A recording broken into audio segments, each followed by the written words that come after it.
오늘은 이러한 성도가 되십시오 라는 제목으로 함께 말씀을 나누려고 합니다. 우리가 무엇을 믿고 있는가, 이것을 아는 것은 참으로 중요합니다. 지난 월요일에 한 목사님을 만났는데 그 목사님께서 이런 말씀을 해주셨습니다. 이분은 그 연세가 70이 넘어가시는 수십 년 그렇게 목회 활동을 하셨던 목사님이십니다. 이분이 얼마 전에 어느 집사님을 만났는데 그 집사님은 우리가 이름만 대면 알만한 대형 교회에서 수십 년간 집사 생활을 하면서 교회 안에 많은 것들을 봉사하고 힘쓰며 애써왔던 그렇게 헌신된 집사님을 만났다라고 그렇게 하셨습니다. 그런데 왜 이 집사님이 자기를 만나자고 했냐면, 그렇게 수십 년 동안 교회에서 봉사했었던 이 집사님이 불교로 개종을 했습니다. 불교를 개종을 하고 70이 넘으신 이 목사님을 만나서, 목사님, 불교가 참 좋습니다. 목사님도 목회 내려놓으시고 불교로 돌아오세요 라고 이제 그 얘기를 하려고 목사님을 만났던 겁니다. 그래서 어쩌다가 그렇게 가게 되었는지, 그곳에서 무엇이 그렇게 만족스러웠는지를 쭉 들으시면서 불교가 가진 어떤 그 고매한 모습들, 그리고 그들의 어떤 철학들, 이런 이야기들을 좀 나누다가 이 목사님이 그런 이야기를 하셨다 합니다. 다 좋습니다. 이 세상의 아픔과 죄의 근원, 이것이 어떻게 이렇게 나타나게 되었는지에 대한 성찰은 다 좋습니다.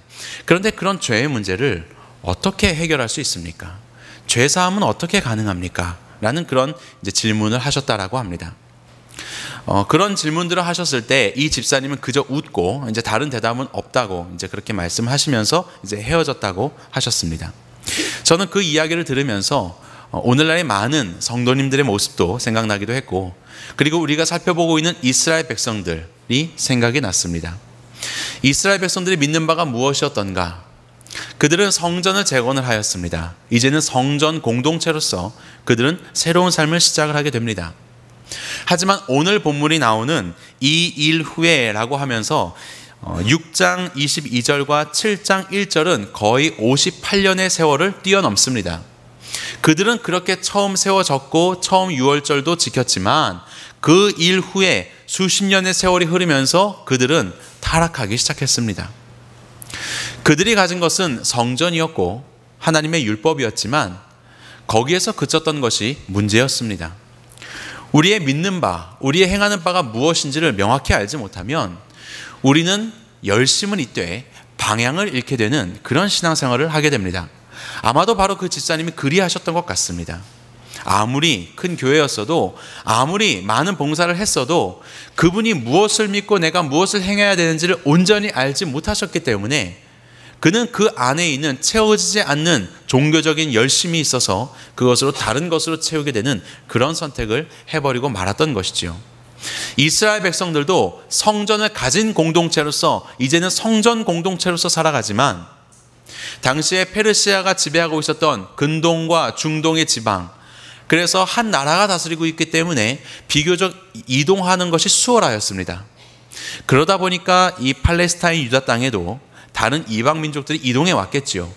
그러면 사람만 오는 것이 아니라 그들의 종교나 그들의 문화도 함께 왔을 것입니다. 그러다 보면 이스라엘 백성들이 살아가고 있는 바로 그곳에 이방인들도 함께 살아가게 되는 것이죠. 그러면서 이스라엘 백성들이 그들의 문화와 종교에 영향을 받게 됩니다. 그들과 함께 결혼을 하고 그들과 함께 혼합된 그런 종교와 모습으로 살아가게 되는 것이죠.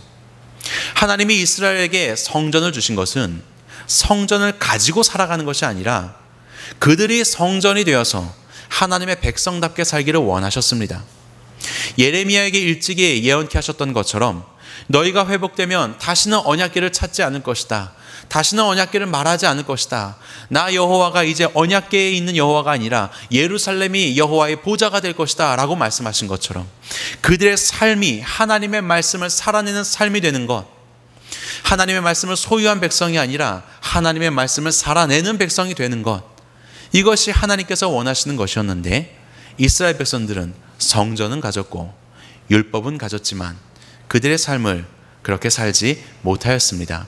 그들은 그렇게 타락하였습니다.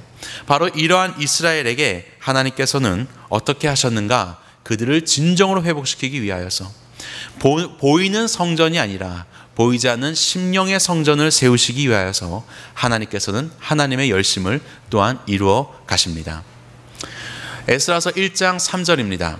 고레스 왕을 통하여서 첫 성전의 재건의 이야기를 시작할 때 이런 구절이 있습니다. 너희 중에 그의 백성된 자는 다 유다 예루살렘으로 올라가서 라고 되어 있습니다. 성전을 짓는 자들은 누구냐면 하나님의 백성이 된 자다라는 것입니다. 이제 성전이 지어졌습니다. 그리고 이제 다시 우리에게 물음이 던져집니다. 하나님의 백성이 누구냐라는 것입니다. 단순히 성전을 가지고 있는 자가 하나님의 백성인 것이냐, 아니면 진정으로 성전으로 살아가는, 성전이 생활이 되고 하나님의 말씀대로 살아가는 그런 하나님의 백성들은 어디 있느냐라는 그런 물음이 이스라엘 백성에게 주어지고 있는 것입니다. 하나님은 이들을 회복시키기 위하여서 에스라를 부르십니다. 본문의 1절과 5절에 에스라라 하는 자가 있느니라. 그는 스라야의 아들이요 아사랴의 손자요 힐기야의 증손이요 라고 그렇게 되어 있습니다. 스라야는 첫 번째 성전, 솔로몬 성전이 여전히 있었을 때 마지막 대제사장으로서 역할하였던 사람입니다. 힐기야는 우리가 아는 것처럼 요시야 왕 때 종교개혁을 일으킬 수 있었던 성전 그에서의 말씀의 두루마리를 발견했던 대제사장입니다. 그리고 올라가서 그 위에는 대제사장 아론의 16대 손이라 라고 이야기하며 에스라는 제사장이다 라는 이야기를 우리의 가운데 하고 있습니다. 에스라라는 뜻은 하나님께서 도우셨다라는 뜻입니다. 아사랴라는 이름의 축약형입니다. 뒤에 그 문자가 빠지면서 에스라라고 그렇게 발음을 합니다. 이 에스라는 누구냐면 오늘 본문 6절 말씀에도 계속해서 말씀하십니다. 그는 모세의 율법에 익숙한 학자입니다. 익숙하다는 것은 능통하다는 뜻입니다. 그리고 그는 하나님 여호와의 도우심을 입음으로 왕에게 구하는 것은 다 받는 그러한 자였습니다. 하나님과의 관계도 좋고 여러 가지 그 페르시아에서도 좋은 생활을 하고 있었던 그런 사람이었던 것 같습니다. 그런 에스라를 하나님께서는 부르셔서 이제 하나님의 성전 공동체가 눈에 보이는 성전이 아니라 마음의 심령의 진정한 성전을 재건하기 위해서 하나님께서는 일하시고 계시는 것입니다. 에스라가 그렇게 하나님의 부르심 앞에 결심하는 내용이 오늘 본문 마지막 10절입니다. 에스라가 여호와의 율법을 연구하여 준행하며 율례와 규례를 이스라엘에게 가르치기로 결심하였었더라. 오늘 저와 여러분들은 이 에스라의 결심의 내용 3가지를 통하여서 재건이 되어가는 공동체 가운데 우리는 어떠한 마음을 품고 함께 해야 하는지, 우리가 속한 이 세상 속에서 우리는 또한 제사장으로서 어떠한 자세를 가지고 살아가야 하는지를 함께 나누어 보고자 합니다. 첫 번째로 연구하라입니다. 아집을 벗으라. 조금 전에 읽었던 10절 말씀에 보면 에스라가 하나님의 율법을 연구하였다라고 그렇게 이야기하고 있습니다. 연구하다라는 히브리어의 단어의 원어적인 의미는 구하다, 찾다, 묻다 이런 내용이 담겨 있습니다. 그렇죠. 우리 교회에도 연구하시는 분들이 많으신데 다 이렇습니다. 무엇인가를 구하죠. 그리고 나름대로 묻죠. 그리고 또 가설을 세웁니다. 그리고 그것을 또 찾아 나섭니다. 그리고 연구를 하며 그것을 다시 확인합니다. 결론을 가지고 다시 원래 있던 질문에 그것을 이제 대보고 이것이 과연 맞는지 아닌지를 또 살펴봅니다. 그러면서 또 다른 질문을 하고 또 다른 찾음과 그런 이제 물음 속에 계속해서 연구를 확장해가고 그렇게 수행해가는 그런 이제 모습을 우리는 가지고 있습니다. 그렇게 율법을 연구한다라는 것은 마치 나와 또 대상의 율법이 있어서 이것들이 서로 묻고 물으며 서로 대화하는 것과 같은, 그리고 답을 찾아가는 것과 같은 그런 내용을 담고 있다라고 볼 수 있습니다. 대화라는 영어를 다이alogue라고 하죠. 다이alogue. 디아라는 것은 무엇을 통하여라는 뜻입니다. 무엇을 꿰뚫다. 그리고 로그의 이제 원어인 로고스, 이것은 말씀, 말이라고 볼 수 있습니다. 그래서 대화라는 것은 말로 관통이 되는 겁니다. 그래서 나와 네가, 나와 상대가 서로의 말을 통하여서 의견을 주고받으며 서로의 생각을 깨뜨리기도 하고 또 확장시켜 가면서 그렇게 만들어가는 것을 대화라고 합니다. 그런데 가끔 가다가 말은 하는데 대화가 안 되는 사람들이 있죠. 가까운 곳에. 그럼 이런 사람들은 왜 대화가 안 됩니까? 나는 말을 하는데 이 말이 그 사람을 뚫지 못하는 겁니다. 꿰뚫어가지 못하고, 구슬이 이렇게 있을 때 꿰어야지 하나가 되는데 이게 꿰지지가 않는 거예요. 다 튕겨나가는 겁니다. 그 사람 속에 무언가 굳건한 것이 있는 것이죠. 이것을 아집이라고 합니다. 아집. 아집은 내가 옳다고 생각하고 내가 가지고 있는 것이 맞다, 이것이 진리다라고 생각하는 그런 집착을 아집이라고 합니다. 아집은 불교적인 용어입니다.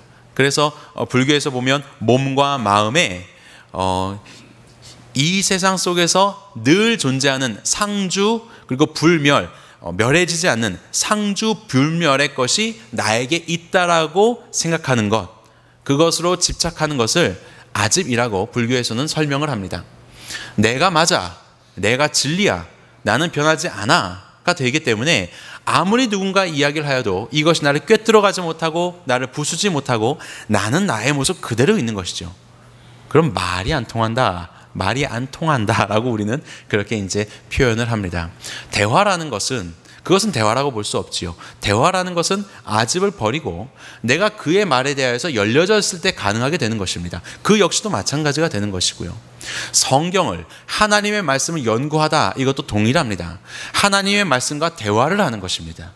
여기에 보면 문자로 써 있는 하나님의 말씀이 있습니다. 이 말씀을 내가 읽을 때에 이 성경이 꿰뚫어지기 시작합니다. 성경이 부서지기 시작합니다. 이것이 수천 년 전의 말씀에서 그치는 것이 아니라 나의 상황과 환경의 모습들이 이 안에 그려지기 시작합니다.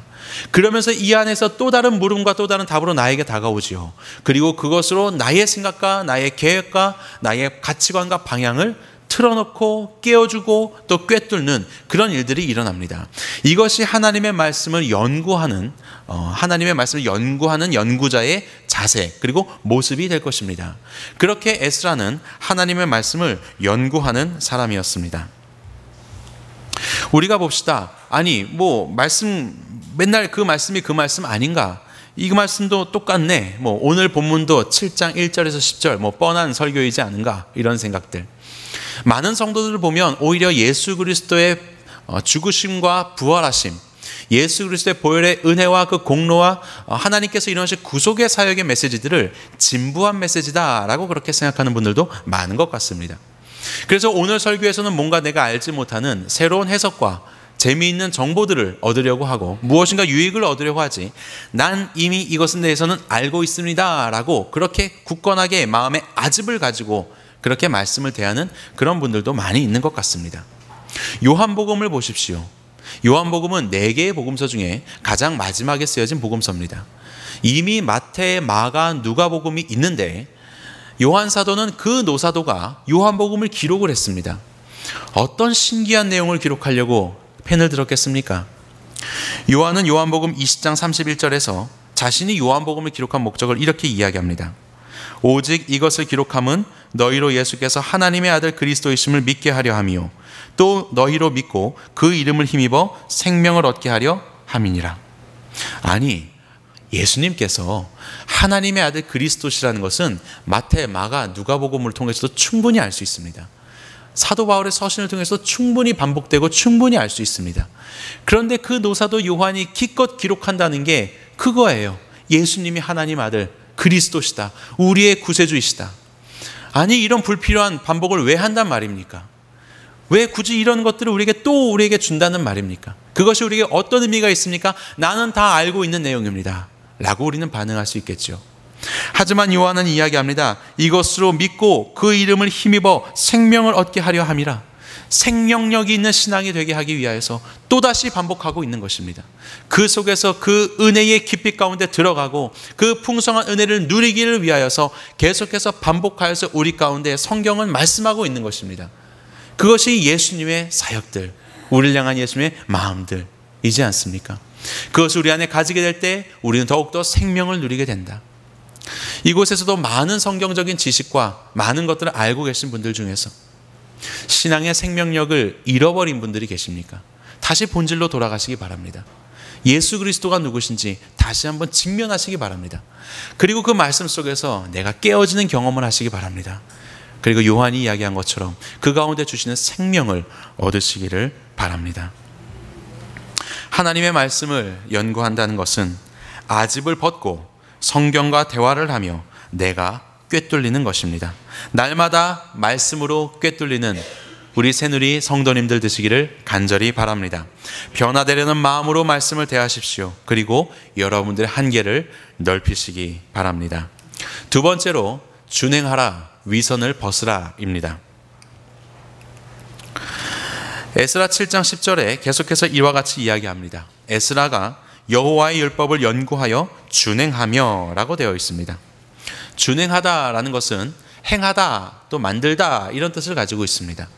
하나님께서 원하시는 것은 하나님의 백성들이 율법을 갖는 것이 아니라 율법을 사는 것이죠. 성전을 갖고 절기를 지키고 예식을 행하는 것이 아니라 그 자신이 성전된 삶으로 공동체와 함께 살아가는 것이었죠. 그런 살아가는 것, 기계적 순종이 아니라 삶의 방향과 가치관을 하나님 앞에 두며 변화된 삶을 살아가는 것을 우리 주님께서는 원하셨습니다. 도슨 트로트맨이라는 분이 있습니다. 우리가 잘 아는 것처럼 내비게이터 선교회의 창시자입니다. 이분은 우리가 말씀을 아는 것과 행하는 것 가운데의 균형을 이야기하면서 우리 가운데 아주 탁월한 비유를 이야기를 했습니다. 바로 수레바퀴 이야기입니다. 우리의 그리스도인의 신앙은 마치 수레바퀴와 같아서 살을 한번 보십시오. 바퀴의 살. 말씀과 기도가 있습니다. 그리고 이것만 있는 것이 아니라 교제, 그러니까 성도들 간의 함께함이 있죠. 그리고 증거, 이것은 나의 삶의 모습이나 아니면 어떤 전도, 그런 것 통해서 내가 아는 것들을 말하고 서로 나누는 것을 이야기합니다. 이렇게 말씀과 기도라는 살이 있고 증거와 교제라는 살이 있어서 하나님의 백성으로서의 우리의 삶이 굴러가게 된다라는 수레바퀴 이야기를 하였습니다. 과연 맞는 것 같습니다. 이런 것이 우리 안에 균형을 잡지 못하면, 이런 것이 우리 안에 없게 되면 바퀴는 온전히 굴러갈 수가 없고 깨어져 버리게 되겠지요. 아마 이것들이 굉장히 적게 되면 바퀴는 굉장히 작아져서 그 바퀴가 굴러가다가 조그만 어떤 어려움을 당하면 그 웅덩이에 빠져서 나올 수 없을 것입니다. 그런데 우리가 말씀과 기도 가운데 깨어있고 그리고 교제와 증거 가운데 함께 살아가는 이런 삶의 문제에서도 열심히 그렇게 행위로서 같이 준행하며 살아간다면 우리의 이 살들은 더욱더 길어져서 우리의 이 바퀴는 커지게 될 것이고, 그러면 이전에는 무너졌었던 어떤 그런 웅덩이가 있다면 이번에는 거기에 걸리지 않고 넘어갈 수 있게 되겠죠. 그리고 조금 큰 웅덩이가 나타나도 우리의 바퀴가 크다면 그 웅덩이를 잠깐 들어가지만 이내 나올 수 있는 그런 생활이 될 것입니다. 그런데 문제는 이것이 살이 작아서 바퀴만 작은 것이 문제가 아닙니다. 말씀 열심히 읽고 많은 것들을 채웁니다. 기도도 새벽기도, 금요기도, 화요기도, 같이 모이는 중보기도 열심히 기도합니다. 그렇게 많은 것들을 알아가고 하나님과 교제를 한다고 하지만 실상 함께 살아가는 생활 속에서는 전혀 그의 삶에서 하나님의 복음이 증거가 되지 않고 하나님의 말씀을 가진 자로서의 삶이 나타나지가 않아서 당신이 교회를 다닌다면 나는 교회를 다니지 않겠다라고 그런 이야기를 듣는 그런 상황들을 우리가 얼마나 많이 경험하고 있습니까? 얼마나 많이 보고 있습니까?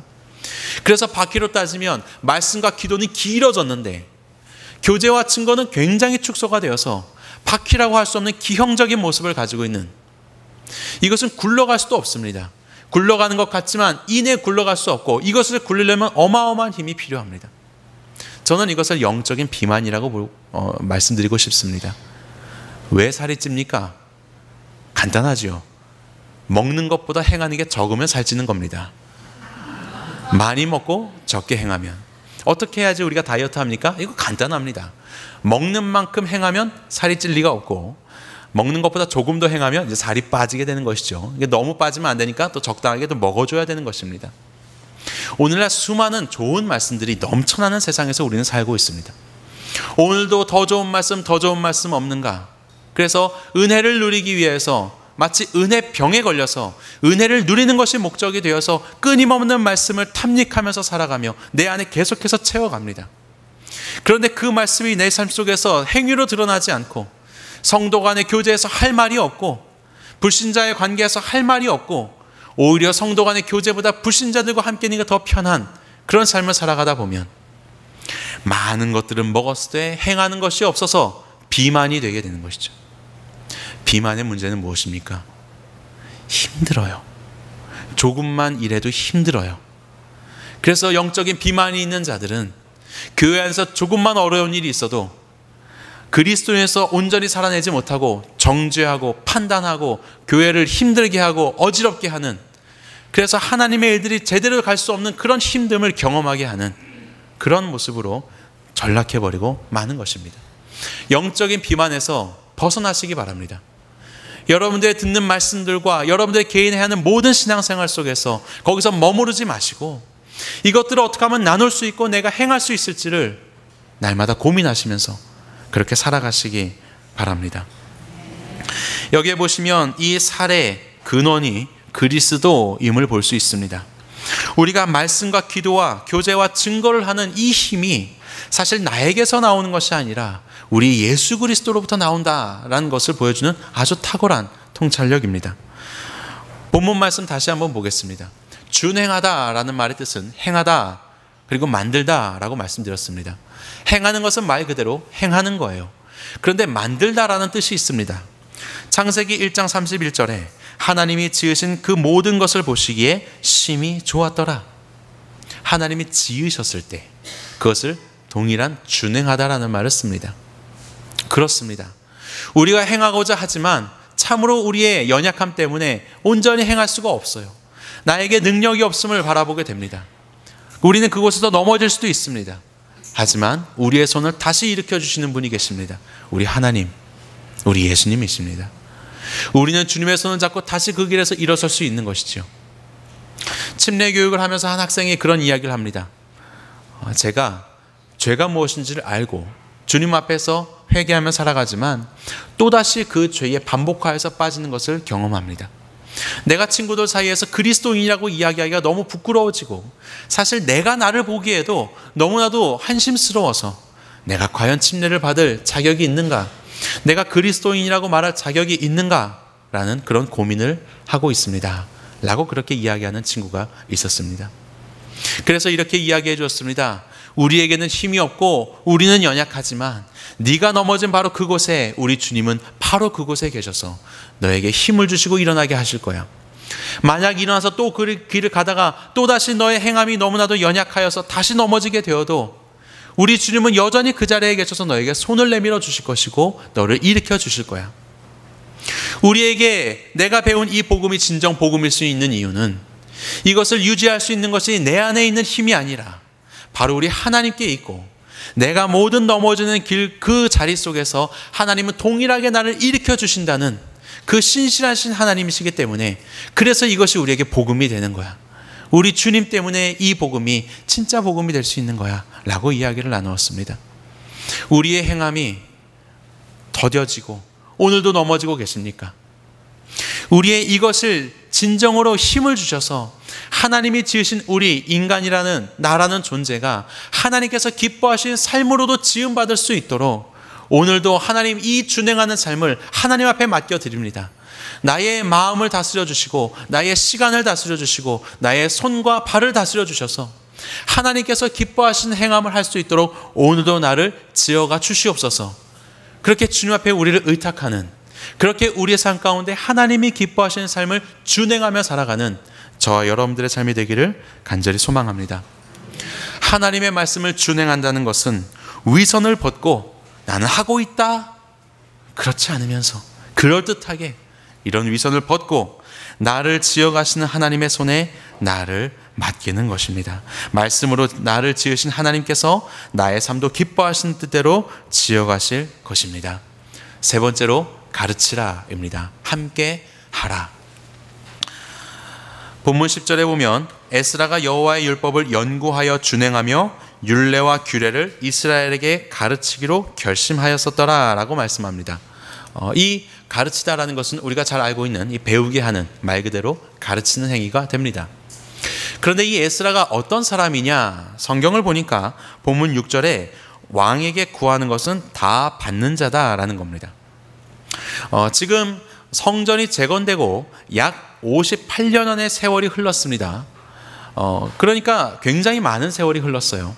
이 세월이 흘렀을 때에 에스라는 어떤 사람이었냐면 페르시아 왕에 구하는 것은 모든 것을 받을 수 있는 굉장히 높은 지위에 있는 그런 사람이었습니다. 페르시아의 생활이 굉장히 편했겠죠. 그러면서 이 사람이 예루살렘으로 돌아오기를 결심하며 돌아오는데 첫째 달 초하루에 바벨론에서 길을 떠나서 다섯째 달 초하루에 예루살렘에 당도하게 됩니다. 4개월 정도 걸렸습니다. 이때가 언제냐면 오늘날의 원력으로 따지면 한 3개월 정도를 더 하면 되거든요. 그러니까 출발을 언제 했냐면 3월에서 4월에 했습니다. 그리고 도착을 7월에서 8월에 도착을 했습니다. 우리로 따지면 한여름을 그 모든 여정을 걸어온 거예요. 적게는 1200에서 많게는 1800km가 되는 여정이라고 보고 있습니다. 이 여정을 사람들과 함께 걸어서 온 것이지요. 그 땡볕을 뚫고 온 것입니다. 에스라의 나이가 몇 살이었을까요? 학자들은 추측합니다. 성전이 파괴되었고 그의 족보를 이렇게 거슬러 올라가면서 아마 정확한 나이는 우리가 알 수 없지만 굉장히 노인이었을 것이다. 나이가 많은 어른신이었을 것이다 라고 그렇게 이야기합니다. 그렇게 육체가 연약할 수 있는 이 에스라가 예루살렘으로 돌아가기를 결단하고 그렇게 이 먼 길을 이 더운 시절에 그렇게 돌아오게 되는 것이죠. 아니 페르시아에서 말씀을 연구하고 살아내며 그것을 잘 기록해서 보내면 되는 것 아닙니까? 두루마리에 싸서 보내면 되는 것 아닙니까? 그렇게 편지로 하면 되지 왜 굳이 이렇게 예루살렘에 이스라엘 백성들과 함께 살기 위해서 오고 있는 것입니까? 우리는 비단 에스라뿐만 아니라 바울에게서도 이러한 모습을 발견합니다. 로마서 1장 13절에 보면 형제들아 내가 여러 번 너희에게 가고자 한 것을 너희가 모르기를 원하지 않는다. 빌레몬서 1장에 보면 오직 너는 나를 위하여 숙소를 마련하라. 너희 기도로 내가 너희에게 나아갈 수 있기를 바란다. 바울도 수많은 그 훌륭한 편지들을 썼습니다. 아니 로마서를 써서 보내면 됐지, 빌레몬서를 써서 보내면 됐지, 또 데살로니가서도 보면 이런 내용이 나와요. 난 너희를 얼굴로 보기를 원한다. 그러면 그렇게 써서 보내면 됐지 왜 그렇게 만나고 싶어 합니까? 왜 그렇게 보고 싶어 합니까? 함께함으로 뭘 하려고 그럽니까? 그냥 잘 써서 가르치면 충분하지 않습니까? 그런데 예수님도 그리하셨어요. 예수님도 하늘의 가르치심을 하늘에서 말씀하시지 않고 성육신하셔서 이 땅에 오셔서 우리와 함께 하셨습니다. 예수님이 사람들로부터 받은 많은 호칭들 중에 가장 많은 호칭이 무엇이었는지 아십니까? 예수님은 전도자라는 호칭, 설교자라는 호칭도 아니라 선생이라는 호칭으로 그렇게 많이 불리셨습니다. 예수님은 가는 곳마다 가르치셨습니다. 함께 자리하시면서 밭을 지나실 때는 밭을 가지고 얘기를 하셨습니다. 그리고 포도나무 밭을 지날 때는 포도나무 가지고 이야기를 하셨습니다. 장작불에 나뭇잎을 나뭇가지를 던져 넣으면서 사그라지는 것에 대해서도 또 가르침을 주셨습니다. 온갖 가시는 곳마다 함께 하시는 그 생활 속에서 우리 예수님은 그렇게 예수님의 제자들을 가르치셨습니다. 진정한 가르침은 말에서 오는 것이 아니고 글에서 오는 것이 아니고 삶에서 나온다는 것을 우리는 알고 있습니다. 그렇게 이 에스라가 함께 하기를 소망하여서 하나님의 말씀을 가르치기를 결단하고 이스라엘 백성들 가운데로 돌아오게 되는 것입니다. 에스라는 자신의 귀한 여정을 이렇게 고백합니다. 하나님의 선한 손에 도우심을 입었다라고요. 그 노인이 돌아오는 것이 얼마나 힘이 들었겠습니까? 하지만 이때에는 어떤 일이 있었는지 아십니까? 당시에 우리가 지난주에 살펴보았던 것처럼 다리오 왕도 왕위에 오를 때에 굉장히 왕위를 유지하기가 힘들었다라고 말씀드렸습니다. 그 이후로 아하수에로 왕 그리고 오늘의 본문에 나오는 아닥사스다 왕이 즉위를 하였는데 이 모든 혈통은 왕의 혈통이지만 그 왕위를 이어받는 과정이 그렇게 순탄하지는 않았습니다. 그래서 아닥사스다 왕이 즉위를 하였지만 여전히 왕위가 흔들릴 수 있는 곳곳에서의 반란의 위험이 있는 그런 때였습니다.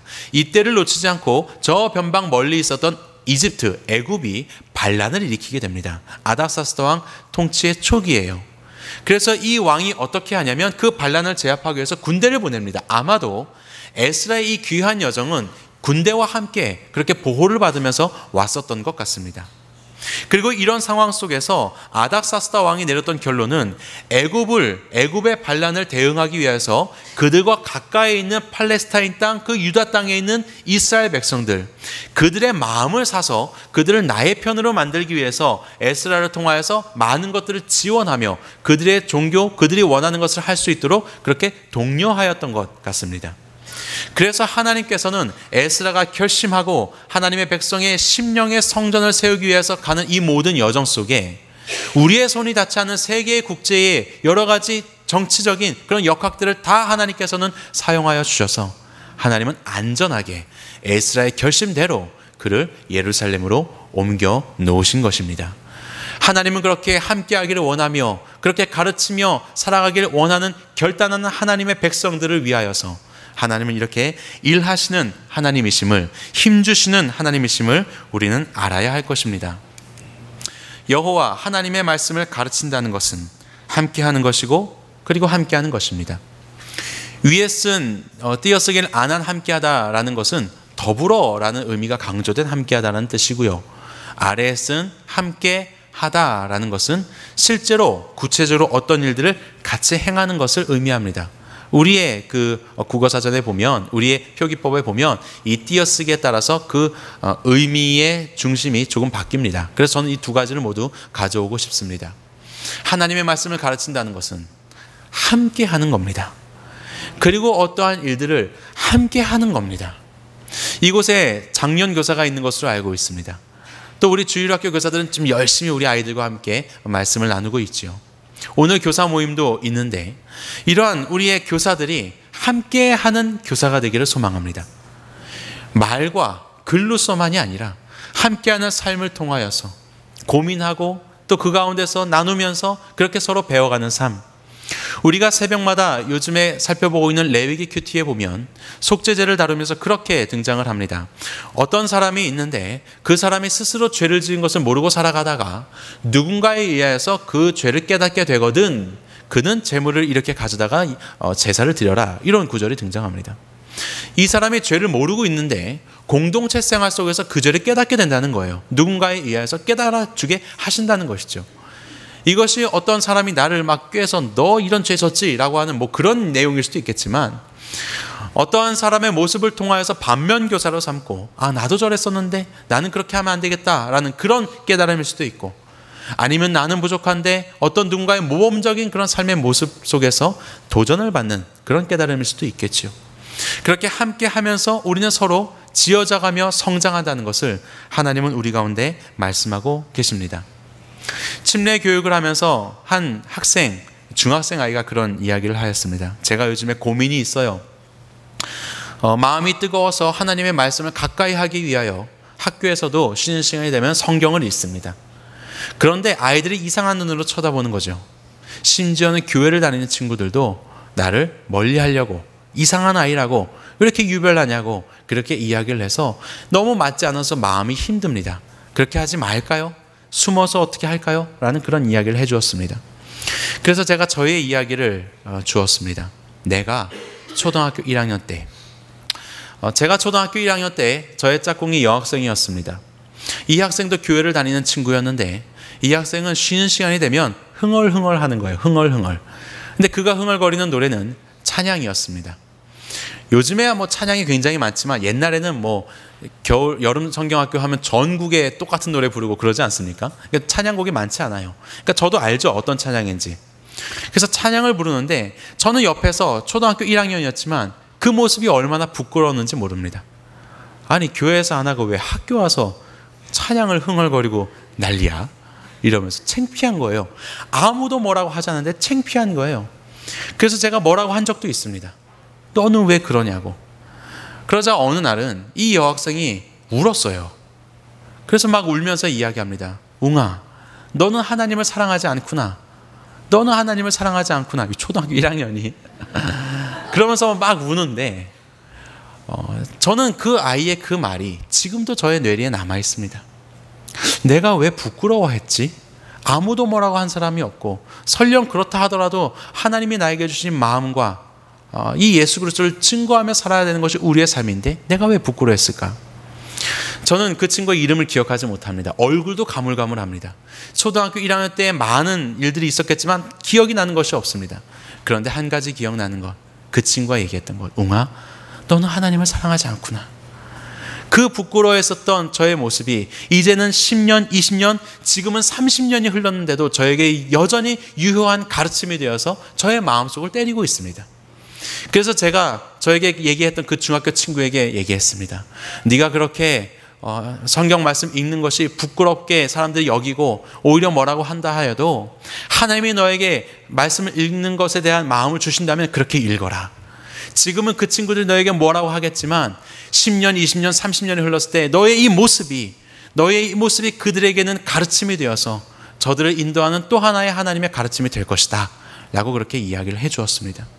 가르침이라는 것은 함께 하는 것입니다. 그와 함께하는 그 생활 속에서 우리의 모습을 통하여서 세상은 배우게 되는 것이죠. 본문의 6절과 8절입니다.